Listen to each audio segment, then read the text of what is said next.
Hello, everybody, and welcome to the first episode of Swampy Comics Wednesday polls. Name subject to change. Um, I'm Swamp Lord, aka Swampy, and let's go over what I picked up this week. First up, we have Absolute Superman by writer Jason Aaron, artist Rafa Sandoval, and also Fico Ossio doing art on this one as well, with colors by Ulises and letters by Becca Carey. The Absolute Superman line has been absolutely awesome so far, and I'm really excited to dig into this issue 9 and issue 8. He got hit with a kryptonite bullet, and I believe the Omega Men are going to be helping him get out of this one. Hopefully the series doesn't end here. But yeah, I'm just really excited to see where this goes, see how Lois develops as she distrusts her employers more and more. I'm really excited to see this Omega Men version of Jimmy Olsen, who seems like kind of a little bit more of a badass than usual. And yeah, I just can't wait to dig into this one. The art has been fantastic. I've loved the storyline so far. It's really familiar, but I don't know where any of it's going. I mean, they've introduced Brainiac a little bit, so clearly he's pulling some strings behind the scenes, but without saying too much of issue 7. But man, the whole Ra's al Ghul as Superman's main antagonist, who's traditionally a Batman villain in the normal DC universe, has me really intrigued to see where this is going. I've always thought that Ra's al Ghul was a character that was really interesting, and I like seeing a modern, kind of ruthless corporate take on him while still maintaining his terrifying mystic side. So, yeah, Absolute Superman number 9. This one, I just got the normal cover here. Oh, the glare. I'm figuring out my setup, folks. Here we go. Yeah, I just got the normal cover here, and yeah. But I love it. Superman in the Omega Men helmet with a bunch of the Omega Men. What are the significance of the Omega Men here in the Absolute Universe? Is it Darkseid related? Is it not? Is it something entirely different? Probably not, but tangentially Darkseid related, I'm sure. But I'm very excited to get more into Absolute Superman. I'm thoroughly enjoying all of the Absolute books. Let's see, next up we have Action Comics 1088. And that has, let's see, writer, Mark Waid on this one, the legendary Mark Waid, with Skylar Partridge handling art, colors by Ivan Plascencia. I'll get some of these names down much better in the future. And letters by Steve Wands. Action Comics is one that I've just gotten into recently. Was never on my radar. Because, for a little bit of history, I just started buying again in March of 2025. And so I'm just been back into everything for a few months now. And I kind of glossed over Action Comics. I just didn't want to throw myself into the midst of a storyline. I didn't know, with what was happening and all that. And it seemed like it was coming out of... I've learned that it was coming out of the whole Phantom Zone adventure, a 9-issue, I believe, story arc involving Superman in the Phantom Zone, meeting up with an old friend of his, and having some pretty cool adventures. I really liked that series when I did read it. And then in between then and now, it's been all right, a robot story for a couple issues, and I'm always a sucker for a big superheroes and robot story. But now, with last issue, with 1087, it seems like we're kind of delving into Clark's youth a little more. Sort of a callback to the Adventure Comics Superboy stories, it looks like, which kind of makes sense. It was Superboy that met up with the Legion of Superheroes back in the day. I do believe. I'm just a fan, not an expert. But yeah, with everything that's happening in the main DC universe and in the current DC universe, in this case, I would say, regarding the Darkseid Legion coming up in the next issue of Superman and what little teases we've seen of them. I'm really hoping these young Superboy stories kind of tie in to everything that's been going on with this all-in initiative, because they've done a really good job with every series that I've read. Some to greater effect than others, but I just really like how everything really feels like a cohesive piece. And if you miss something, you're not behind necessarily, but boy, catching up with every little thing really has been adding to the experience here of this all-in era. Really loving it. I'm really stoked to see where Action Comics goes next. Up next in the comics. Oh yeah. Oh, cover. That's what I want to say. Yeah, I just got the standard cover for this one. It's not one that I'm gonna get too many variants of, although I'm a variant hound, kind of. You'll see when I do my video on the mail drop I'll be getting this weekend. But yeah, I like this standard cover. It's just a really just pure kick-ass comic book cover. You know, you see Clark with the reflection of the fire in his glasses as he opens up his Smallville High School sweatshirt to reveal his, it's probably his first Superman suit. So, anyway, that's interesting. I really am excited to get into that. But what has got me even more excited is my next poll, and that's Aquaman #7, by writer Jeremy Adams with art by Michael Shelfer. Colors by Rex Lokus and Dave Sharpe on letters. This run of Aquaman. So, when I first started buying, it was around the second month of me buying, like going into one of the stores, or a couple of the stores in April. One of them didn't even carry Aquaman, and then I noticed in the other store, it was just, that area was so full, and I took pity on poor little Aquaman, and I was like, dude, you got too many #1s this many months after you came out. You're like a mainline Justice Leaguer. Like, people need to respect. So I decided to pay my respects to Aquaman and check out this new Jeremy Adams series. And holy crap, do I love it! There's just so much in DC that's giving you different flavors of all sorts of different kind of comic book stuff. And this particular Aquaman run has really been swords and sorcery based and really fun. Aquaman kind of off in another dimension that's like if the ocean was in space. It's rad. I'm loving it. He's meeting up with Ariana, the original King of Atlantis, I believe he was. He had a series with DC back in like the 80s, whatnot, that I remember seeing. 80s or 90s that I remember seeing, and still do see back issues of now and then. And not only that, but with the Lady of the Lake of Arthurian legend. He's teamed up with them, as well as met up with Captain Nemo of H.G. Wells fame and his ship, the Nautilus, to take on an evil tyrant named Dagon, who seems to have kidnapped Atlantis as a whole city at the beginning of this series. And, I mean, the cover here, I just got the standard cover. You can see it right there, but yeah, just I love this. Just here's the main villain so far. We've only seen him kind of sitting on his throne, and I have a feeling Dagon's going to get some action this issue, and I'm excited for some Aquaman ass kicking. So yeah, that series has been a lot of fun. I can't recommend it enough. Let's see. Oh, that one's in there. I guess I'll talk about it. Do I have a slide for it? Oh, I do. All right. Forgot to write down credits this one because it wasn't new necessarily, but it was an issue that came out, I believe it said in April. But one of my local comic book stores that I frequent has got me into this series, Dust to Dust. And honestly, it was through freebies. He gave me the first couple, and I haven't even read them yet. But I just love the art so much. It's this hyper-realism kind of, you know, if you're not familiar with hyper-realism, it's kind of what Alex Ross does in a way. But it's really watercolored and beautiful and kind of washed out. And it's like about a serial killer in the Dust Bowl. And so, yeah, shout out to the Comics Keith. But yeah, this is pretty rad. I don't know. I'm really excited to just own this 7-issue series. I'll get to it eventually, but I haven't heard too much about it.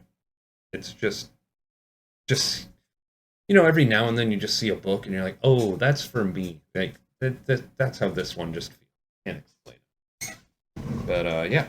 All right. Up next we have. Oh yeah. Fantastic Four #1. This is by writer Ryan North, with pencils by Humberto Ramos, ink by Victor Olazaba, colors by Edgar Delgado, and letters by Travis Lanham. And I mean, 'tis superhero summer. It's not just the summer of Superman, my friends, but it's the summer of Sue fucking Storm. Oh, whoops. It's the summer of Sue Storm. Come on, YouTube. It's my first video. Don't demonetize me a bunch of months from now for just that. But, yeah. Not only is it the summer of Superman, but it's the summer of Sue Storm. And I'm excited about this. It's all about starting a new series. I've always liked Silver Age flavored comics quite a bit, and Fantastic Four definitely fill that niche in Marvel when not much else does in that regard. And I'm definitely more of a DC than a Marvel guy, although I don't hate on any companies. But along with the Thing series that just started back over there, and my buddy getting me into some more Wolverine and Deadpool based comics that have been a lot of fun, as well as Zdarsky's new Captain America run. Getting down with a new Fantastic Four, it just felt like the right time. Just to get into these adventures with these basic old school superheroes. I do like that on both covers that I have, it looks like Sue Storm's taking, center stage. Like, I mean, you can see here the basic cover that's up on screen right there. You can see Sue is just kind of. Let me get good at this pointing thing. You can see that Sue's just kind of just right there in the middle, when usually it'd be Reed. I think that's fantastic, and it's hard to tell, but does Johnny Storm have a mustache on this cover? I haven't opened the book yet, so I'm sure I'll find out right away, but if he does, well done, Marvel. Well done. But I picked up the standard cover because I did really like this one. I do feel a bit foolish, though, because I really wanted to get the Alex Ross one. Then when I was at the store, I forgot to even look at it, because I did find one of these, and if you follow my videos, you will learn that I'm a foil hound. And so, yeah, I had to get a #1 in foil, too, because this is just a gorgeous cover. And there's Sue right there, front and center. I love to see it. She's a great character that got sidelined for many a decade, so shout out to Sue Storm on the up and up lately. I mean, every member of the Fantastic Four is fantastic, but yeah, Sue rules. And up next, we have, oh, that's right, I put a slide in for that foil art there. Up next, we have the Fantastic Four, The First Steps, #1, it's called, but I think it's just a one-shot, a promo for the movie that's about to come out that's of the same name. This one is written by Matt Fraction, with art by Buckingham, colors by Alex Sinclair, and letters by Joe Caramanga. And, 'tis the season. It's superhero summer. There's a Superman movie coming out in just a couple of days, and Fantastic Four in just a couple of weeks. I mean, gotta celebrate, gotta support this stuff that you like. And so, yeah, I had to just pick up this. I got the slight variant. I forgot to shout out to the artist, but I believe it's Phil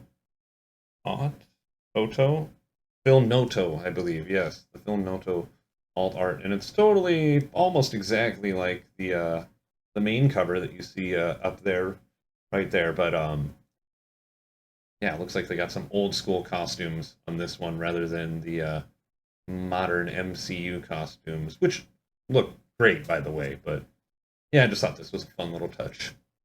Yeah, I don't know if this will be any good, but picking it up just for the hell of it. All right, up next we have Fire and Ice, When Hell Freezes Over, #4.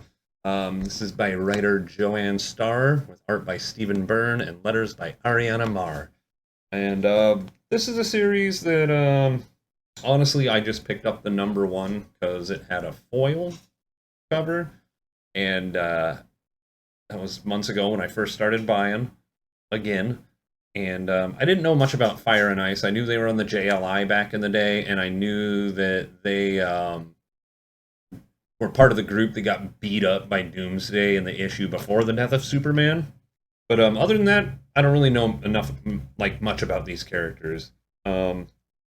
Seems unfortunate that under a lot of reviews for this book on certain websites, people seem really mad that they're ruining some character here. But this book is just a fun time. Like, not every book is gonna be some game-changing literary masterpiece. Some of these comic books with silly characters with basic names are just gonna be fun and silly, like this Freaky Friday story that ends up with the main characters going to hell in order to solve their Freaky Friday issue. I mean, in my book, you put anything with you put Etrigan into anything, and it makes it 10 times better, and they did that last issue. But yeah, I'm excited to see where this goes. It's, I wouldn't say it's in my top 5 or anything, but Fire and Ice when Hell freezes over is a lot of fun. You need a detour from all the serious nonsense. All right. See, and there's the main cover. As you can see, I got the variant. There's only one variant for this issue. But up next, we got Green Lantern Corps number 6. This is by writer Jeremy Adams, and writers Jeremy Adams and Morgan Hampton on this one, with art by Amanke Nahuelpan. I hope I pronounced your name right. And colors by Arif Prianto, and letters by Dave Sharpe. The Green Lantern and Green Lantern Corps are 2 of my favorite series going on in DC right now. Setting aside anything in the Absolute universe, which I think, kind of impressed anybody far more than they thought it would initially.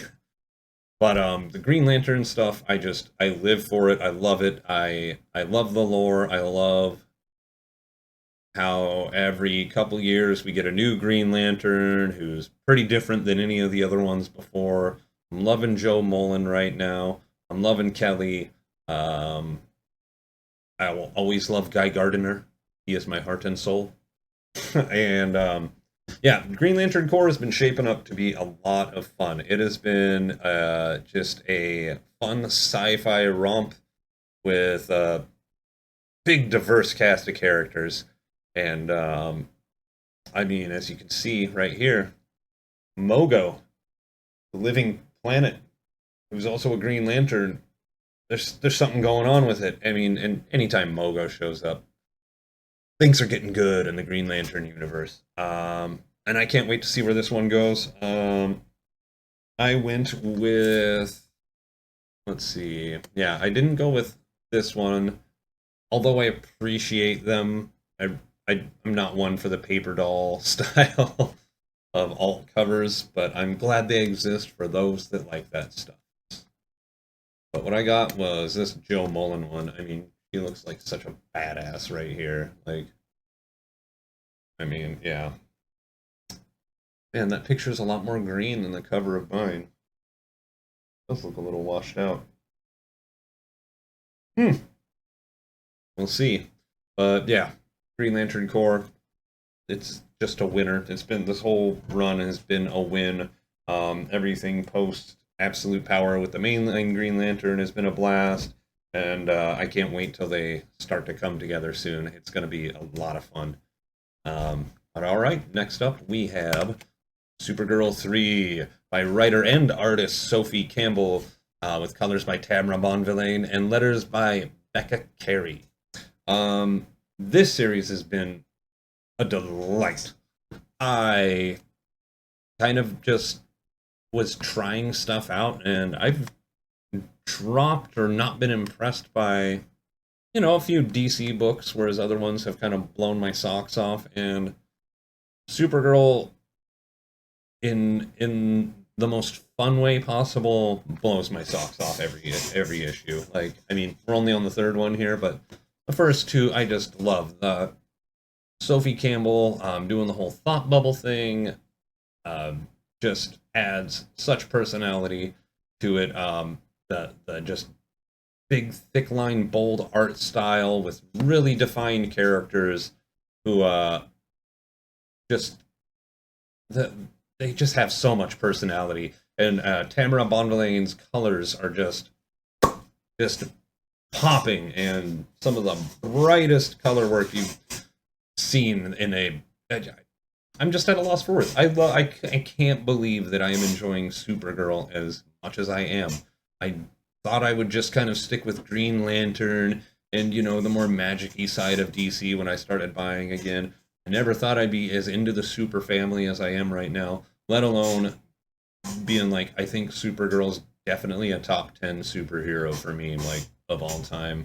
Like, I've just gone in and dug into some of the old stuff, and I love the cheesy stuff. Kara in the modern day has been pretty badass, and this story is just Silver Age in the best way. A lot of fun, a lot of kitsch, and just a lot of good character development. And not only that, but now a little super bunny. You know, you got Crypto and Streaky. You know, the dog and cat of the super family. And now there's a bunny, and come on, dude, you can't go wrong with that. It's just the coolest. There was a couple covers here. I wanted this one right here because it's got Streaky in it, and I really wanted Streaky, but they didn't have any more left when I got there.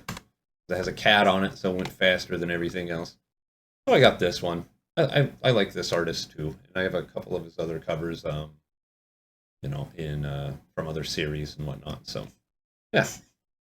And let's see, last but definitely not least, we have the Superman. Here, let me move my head here. Oh, see, I placed stuff bad. Superman Treasury 2025, Hero for All, #1. By writer Dan Jurgens, with pencils also by Dan Jurgens. Art by Bruno Redondo, inks by Brett Breeding and Cale Felipe. Colors by Adriana Lucas, and letters by Dave Sharpe. Sorry, my camera got in front of the bottom of the screen at the end there. This, I'm just buying on the basis of Superman plus foil, plus I'm really into Superman right now. It seems some sort of a... I didn't even read anything about this. I'm like, oh, big Superman book? Hell, sure, why not? So I got the foil. Yeah, as you can see the light coming off of it. I got the foil there, the virgin foil variant.